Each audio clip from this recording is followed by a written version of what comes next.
Okay, so welcome and thank you for giving us some of your time today. The content that we'll be going through today is really just sort of informative. It's nothing that's new necessarily, but certainly pertinent to programs that are looking to hire staff for their public pre-K programs. And then we'll touch a little bit on our early learning standards very briefly towards the end. I do want to make sure that there's time, if needed, to clarify any questions or misunderstandings around staffing classrooms or working through the MELDS document. So certainly, as always, as I move through the information, please interrupt me with any questions or clarifications that you're looking for. Don't feel like you have to wait until the end. I'm happy to chat about anything that comes up at any time. So our DOE early learning team has recently expanded. I'm Nicole Medore. I'm the early childhood specialist, and we have Leanne, if you wanted to introduce yourself. Sure thing. Hey, everybody. I'm Leanne Larson. I'm the director of the early learning team in the Department of Ed, where public pre-K is based. Nice to see everybody. Happy summer. And then we also have Marcy Whitcomb. She's here in the room with me. She's our public pre-K consultant. And Nina Cunningham is our Head Start State Collaboration Director. I'm not sure if Nina will be joining us this afternoon or not, but certainly be happy to see if she joins us. I believe I saw Jane come in, so go ahead, Jane, if you want to introduce yourself. Hello, everyone. Nice to see you all. I am the contract grant specialist for the pre-K expansion grant. Perfect. And then starting today, we have Sue Gallant. She's also here in the room with me, and she is our new pre-K expansion consultant. So those of you that are expanding under the recently approved MJRP funding will get to know Sue very well over the next year. So excited to have her join us.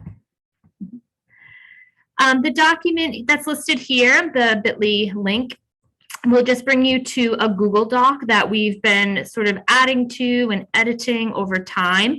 It really just highlights our time together through this TA series. In each of our topics, there's additional links to provide other resources or information that relates to that topic of that time. So that bit.ly link here will bring you to that document. And then we have two things on our agenda today as far as topics go, and then always time for discussion and questions. Okay, so the first thing we're going to sort of run through is the early childhood development teacher training.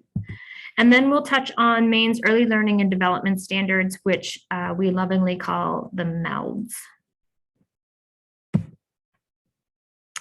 So first thing that everyone should know and be really comfortable with is that public pre-K classrooms must employ teachers and ed techs with specific certifications that are awarded by the Maine DOE certification team. So that's really what we'll sort of dive into a little bit now. The other thing to be mindful of is that your teachers and or your ed techs could be employees of the school district or a program partner if you're operating in a formal partnership. Regardless of who the employee is, the staff member has to have specific certification in order to hold that position that they're hired for. So when we start sort of at the top with the lead teacher, there's two certifications now that can be held in the pre-K classroom. The first one that is mentioned in chapter 124 and that we've all come to sort of really be comfortable with is that of the 081, the early childhood teacher. So the main function of this endorsement is that this teacher certificate allows the holder to teach students birth through kindergarten. So clearly a public pre-K classroom falls within that age range, and that is really going to be the best certification for a lead teacher in our public classrooms. Recently, Chapter 115 went under review and had some updates. And so now what used to be the 029 early elementary teacher has recently been updated to include pre-kindergarten. So anyone that has an 029 endorsement, that will allow the holder to teach students pre-K through grade 3. However, those who have had the 029 in the past will need to reapply in order to get the pre-K grade level added onto that endorsement. So it doesn't just automatically jump on to the 029 certificate. That individual, if they're interested in moving from a K3 space into the pre-K space, will need to reapply and show documentation in order for our certification team to approve that. But with that said, it does open the door for some additional staff to be considered as a lead teacher in the pre-K space. I'm just going to pause there for a moment and see if there was any questions or thoughts on that.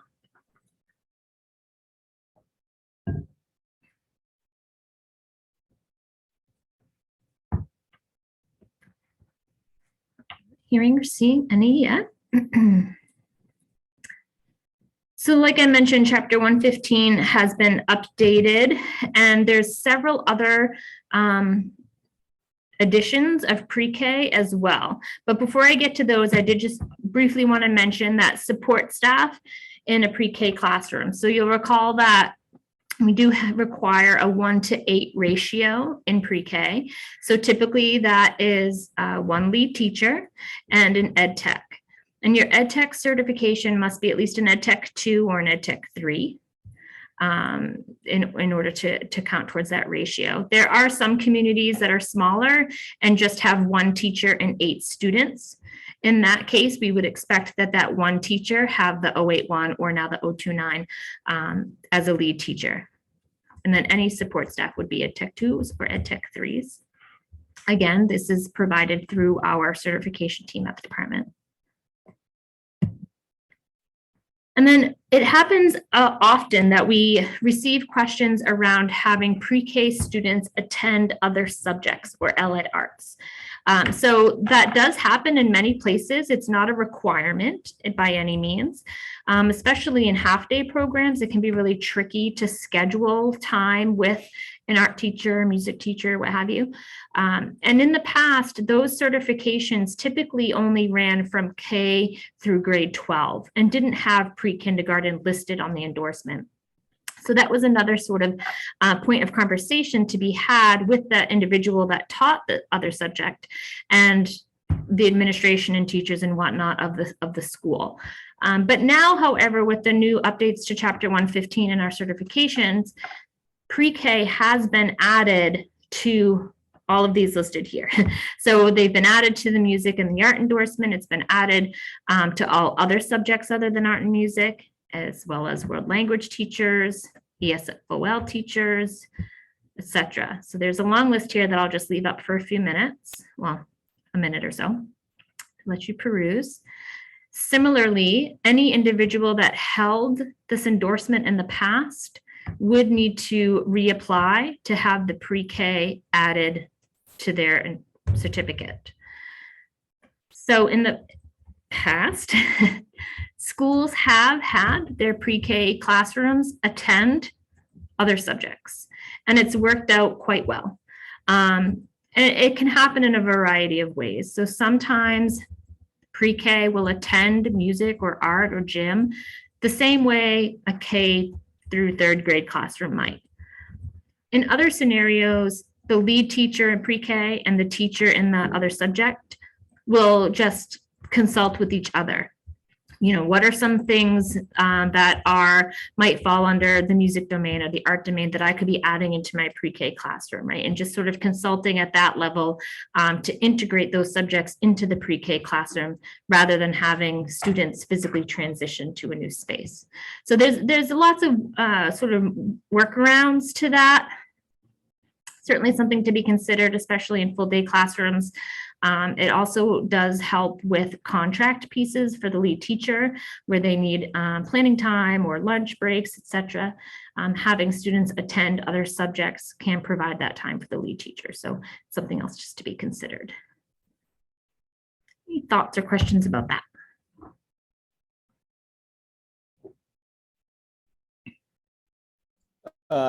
The addition of the pre-K, does that require a reapplication like the other? Yes, my understanding is that it does. So that individual would just need to reapply through certification. And now I believe that's all online. You have like an online portal, so to speak. So an individual, an art teacher, for example, could go on and just reapply to have the pre-K grade added to their certificate. Okay, thank you. Yeah.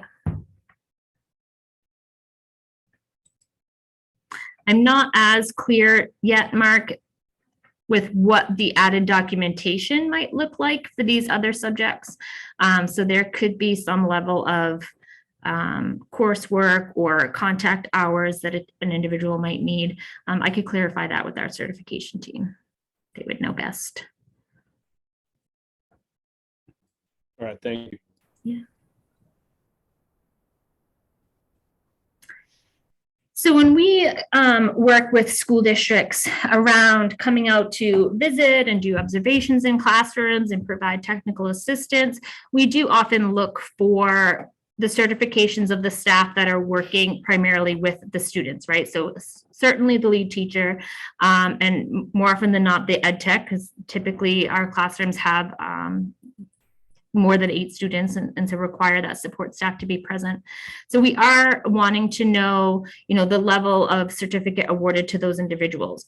In the event that districts are struggling to find qualified staff, that's something that we want to be aware of. We want to know what your efforts have been in the hiring process, and what your thoughts are around any applicants that you've potentially received. So it's possible that an individual could get a conditional certificate in the classroom as long as they're working towards and are supported by the SAU to work towards completing that certificate and getting a professional one. So that's possible. That happens. A person's disposition around children and their knowledge of a child's development sometimes is very, very well present, even though they don't have the piece of paper to prove it yet. So we certainly want to work with you, not against you. But ultimately, this is the requirement for all staff that are working with our pre-K students, their youngest students. So in order to get there, in order for an individual to achieve that certification and that contact hours, there's multiple lanes, I suppose, that they could take. So first and foremost, we do have approved educator preparation programs, and their contacts actually are listed on our website here. So if you go to maine.gov/DOE/educators/edprep program/approved. These aren't necessarily all early childhood programs. However, the bulk of them do offer early childhood degrees. So there's a nice list there with contact information that you could get more information for yourself or for a staff member. These are typically 2- and 4-year programs. Another great spot, this is one that I personally use to achieve my special education degree, is through the Maine Educators Consortium. This is a partnership with Southern New Hampshire University.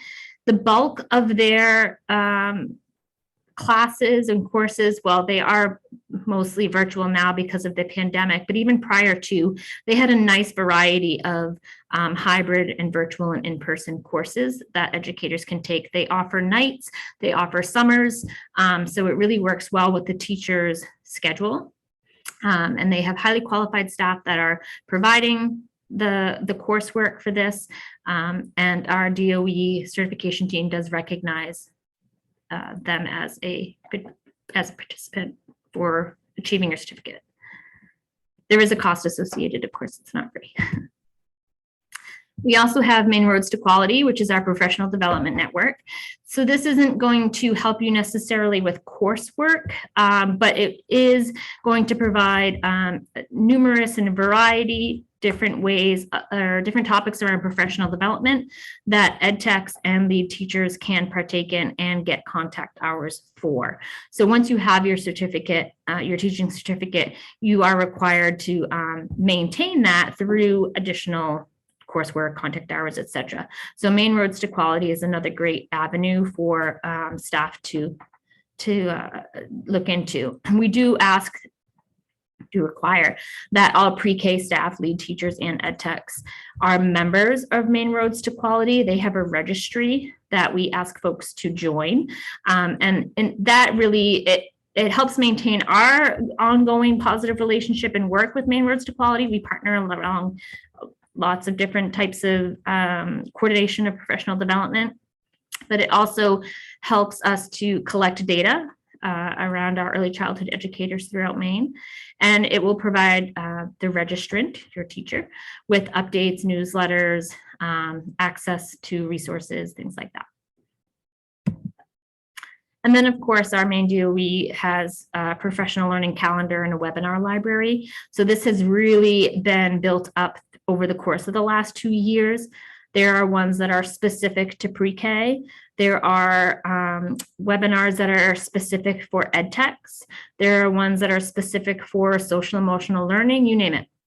So if you go to this link and then go to webinar library, excuse me, that's where you'll find the bulk of the recorded trainings. And all of them should offer a certificate of attendance. Typically, at the very end of a webinar, there'll be instructions on how the viewer can access their certificate.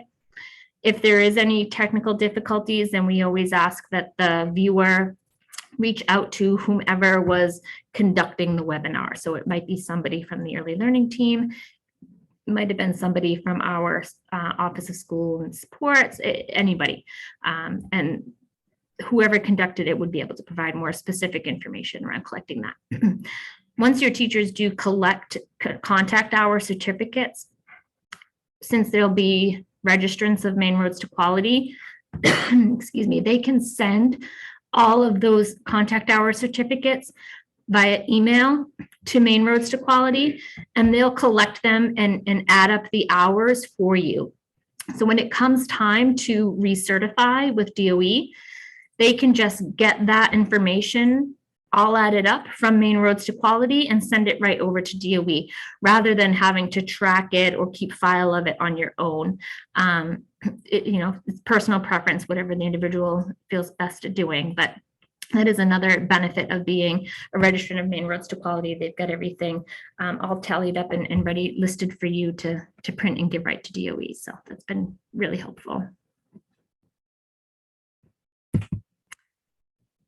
Okay, before I move on to the MELDS, I just did want to mention one more thing. So, like our early learning team, we have a plethora now of folks with a variety of expertise and willingness and desire to help districts provide their staff with as much professional learning and support as we can. So certainly around our instructional programs, pre-K for me, K for me, first grade for me, which is up and coming and being built. And we want to be able to be that point of contact for folks. So if any of your staff members or new hires are looking for additional professional development opportunities, let us know. Because if something exists already, then we certainly want to make you aware of that and give you access to that. Or if we start to hear that there's sort of a trend in topics or in content that teachers are really struggling with or wanting more information around, then our team can work to put something together to help a larger number of people. That's why we're here. We want to make sure that everybody, administrators, teachers, families, etc., have what they need to feel successful in the classroom. So we always say ask, always ask. If you're not sure, ask. And if we don't know, we'll find out too. So we're here for you and just want to make sure everybody has awareness of and access to what they need. I'm just going to pause for a second, see if there's any questions.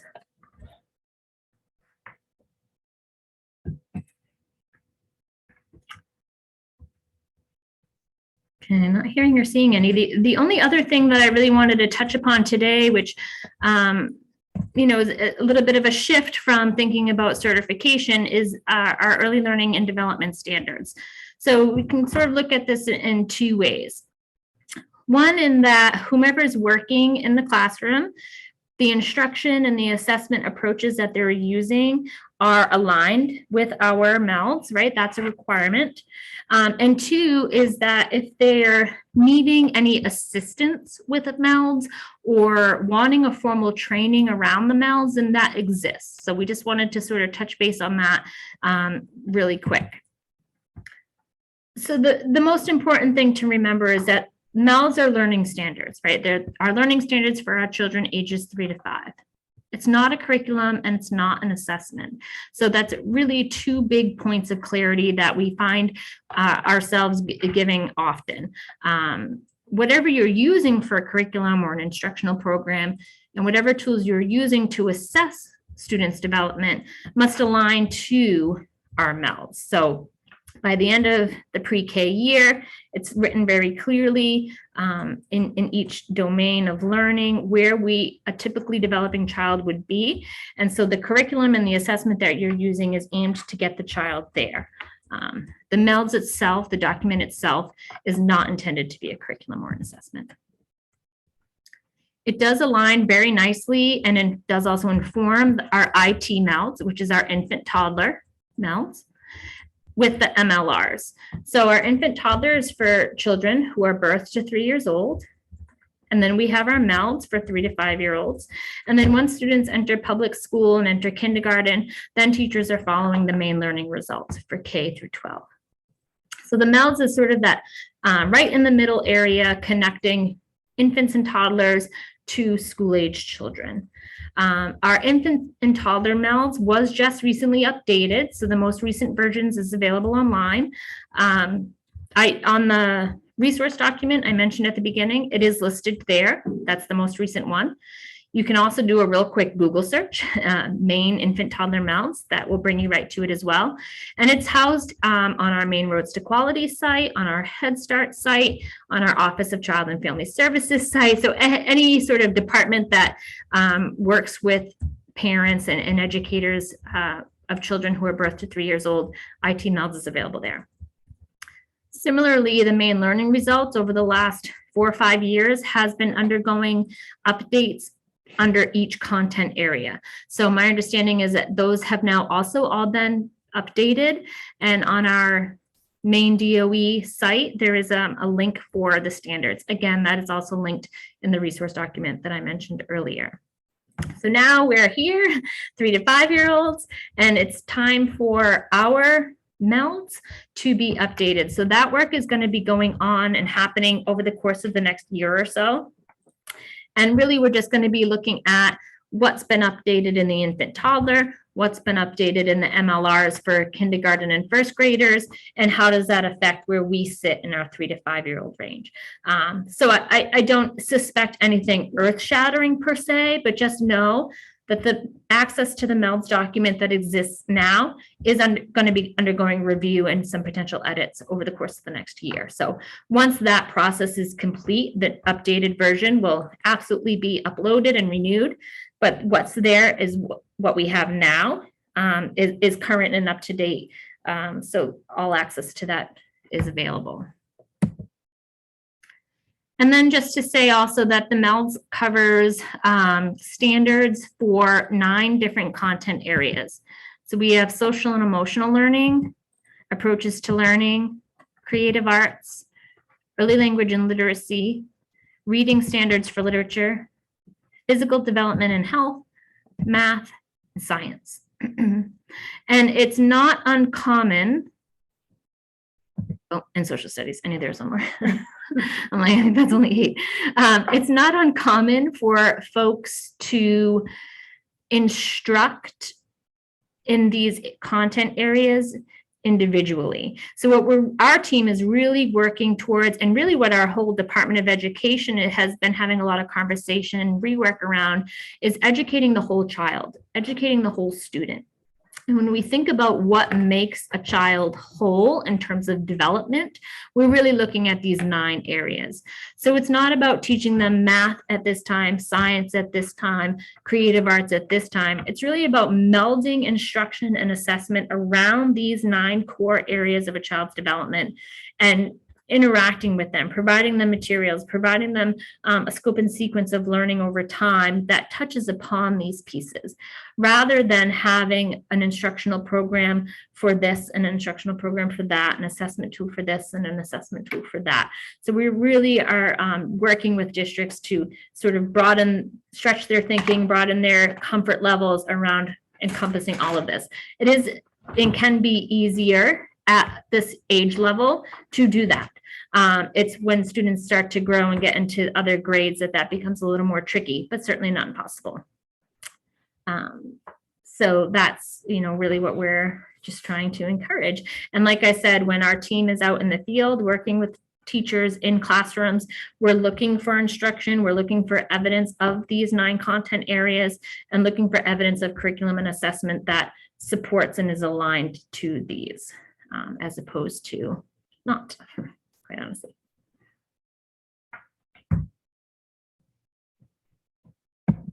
Okay, I didn't have any other content necessarily, and I know I talk fast, so please tell me what was misunderstood, what questions you have.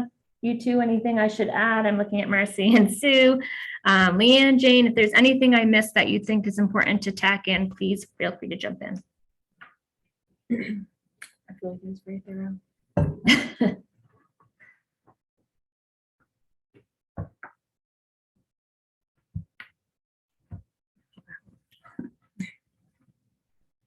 And I didn't notice if Nina joined. I don't think so. So we also, just to throw in there real quick, have one more TA session in 2 weeks from today on July 25th, same time, 3:30. And the topic of that session is going to be family engagement strategies. So I feel like that's pretty good timing.